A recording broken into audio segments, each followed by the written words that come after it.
So, Grimdark, a style genre. And I have to be upfront with this. I'm not a big fan of Grimdark. I don't have any kind of hatred against it. I'm just not. I'm not that into it for reasons that may become apparent, and if they become too apparent, I just want to apologize in advance. Um, Grimdark is about as dark as it gets. It's not just dark, it's grimdark. And what is that? What does that mean? Well, grimdark mostly has its origins in the universe for the war game Warhammer 40K, which is a science fiction war game that is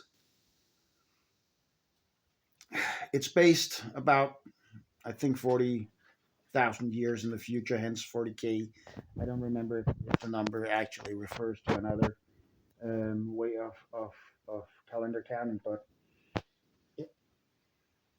I have Olga here and she is being really weird chewing on my blouse for some weird reason.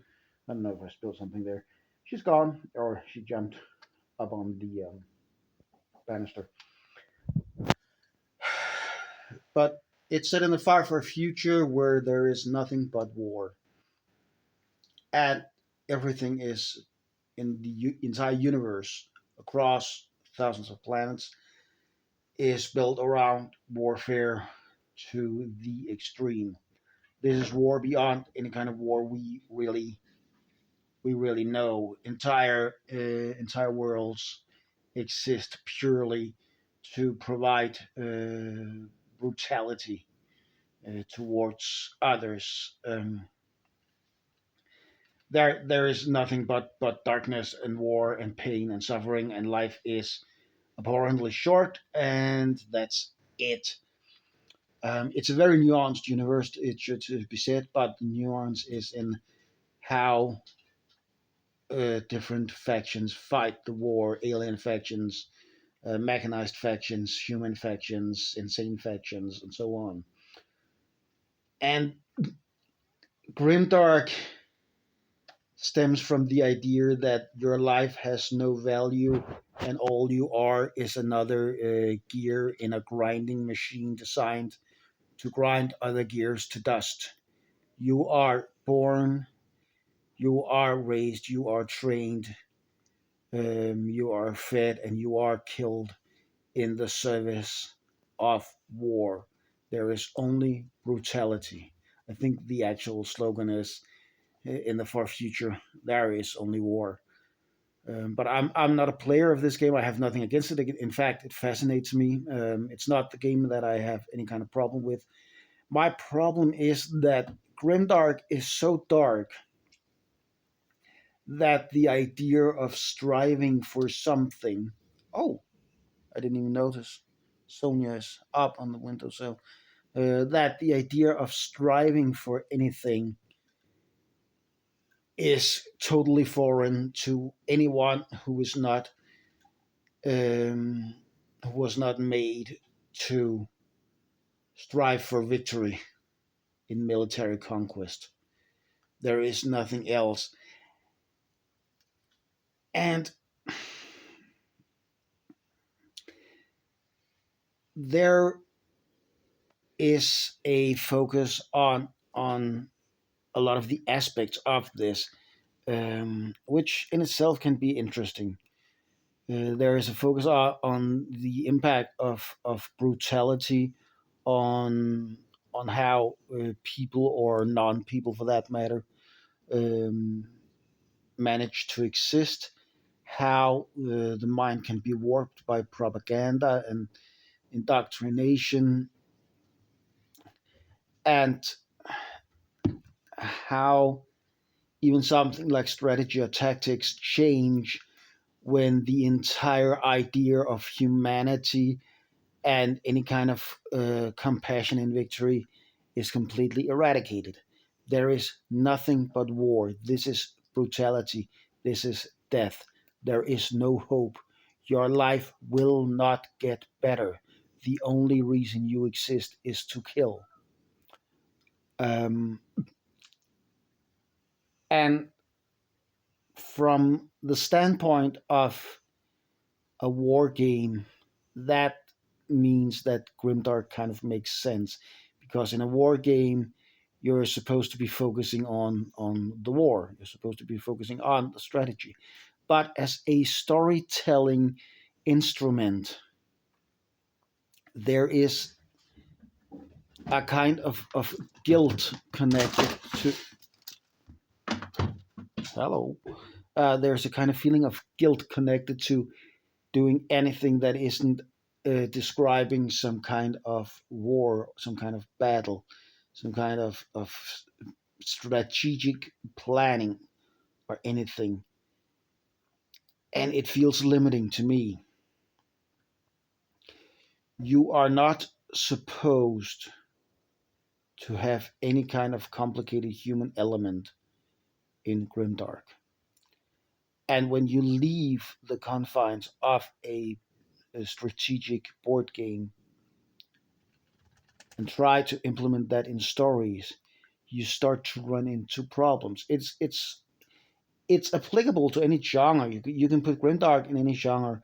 You can have the old fashioned dungeon runs where fantasy heroes go into a dungeon in order to find treasure and battle monsters is perfectly fitted for Grimdark because that is nothing but combat. That is about killing or being killed. And any story that revolves around it, even when the story goes outside of the dungeon, can easily be centered around the element of combat and bloodshed and brutality and a complete lack of humanity.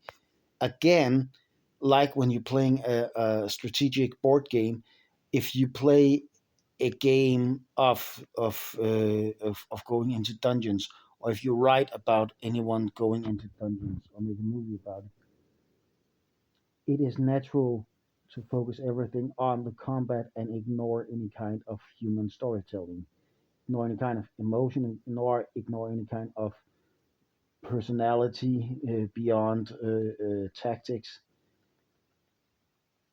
Focus on the brutality and the hopelessness. But for me, Grimdark only really comes in to its own when it's no longer the center of it. Grimdark is a mentality more than a style sometimes. The lack of human compassion, the lack of any inhibitions. Basically, it's a genre of large scale psychopathy. It's psychopathic, and it's meant to be. I'm not saying this as a diss against anyone who enjoys the genre, anyone who creates the genre, but it's designed to portray psychopathy and psychopaths as a a central element of a story or even an entire world setting, an entire world genre even. But it's only when it is confronted with what it is that, to me, it starts to tell actual real stories. When the warrior is no longer on the battlefield, is either safe or removed or defeated or something. When combat is no longer an option, that is when personality can come out.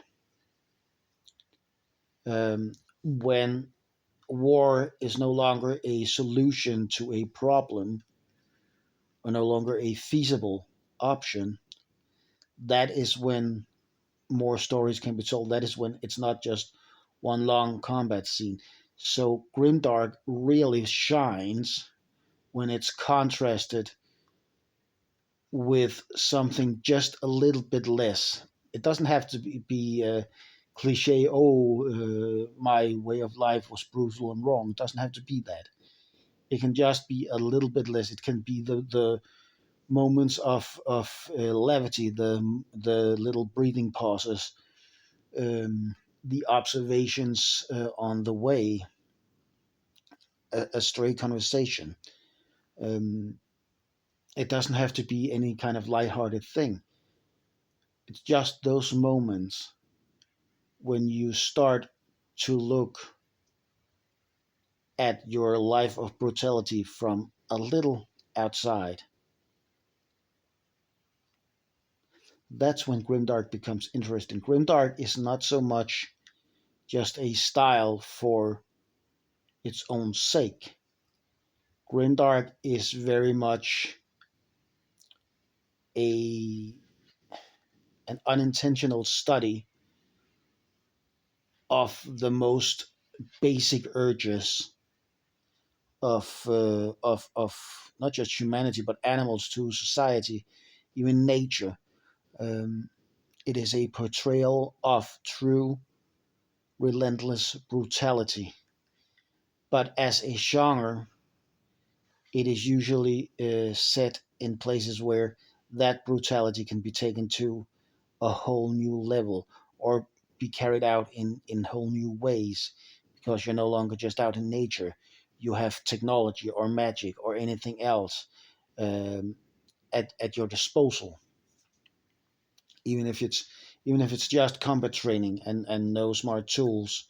Um, a military unit crashing behind enemy lines or in the middle of nowhere and having to survive. Grimdark presents the violence as a choice. Even if there is no good other choice, there is an awareness of violence. It's not just natural violence. It is an awareness of violence and sometimes even a sickening enjoyment of violence. And just to get a little more philosophical, when violence becomes enjoyable to characters, it often reflects, or it can at least reflect, the enjoyment that the audience is getting from this piece of fiction, from the story. If they're getting enjoyment from a story about violence, then portraying that enjoyment of violence as something in the story gets pretty nasty in many ways.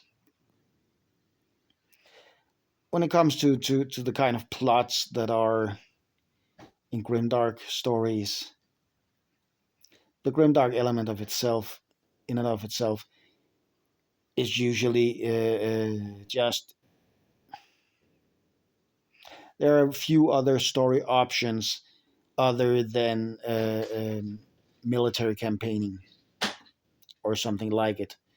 Even if it's not organized military campaigning, even if it's the um, soldiers dropped in a jungle by mistake or whatever, um, it is the combat. It is a deep study of combat and brutality. And the plots, the goals will be simple: get somewhere, get something, kill something, destroy something, escape, whatever. When it starts becoming more complex, it starts slipping away from grimdark. But that is not, in my opinion, a bad thing. Pure grimdark is too simplistic for my taste. Someone is trying to get through a door. Um, but when you slip away from the grimdark and you start to view it as part of something else, that is when it really shines, in my opinion.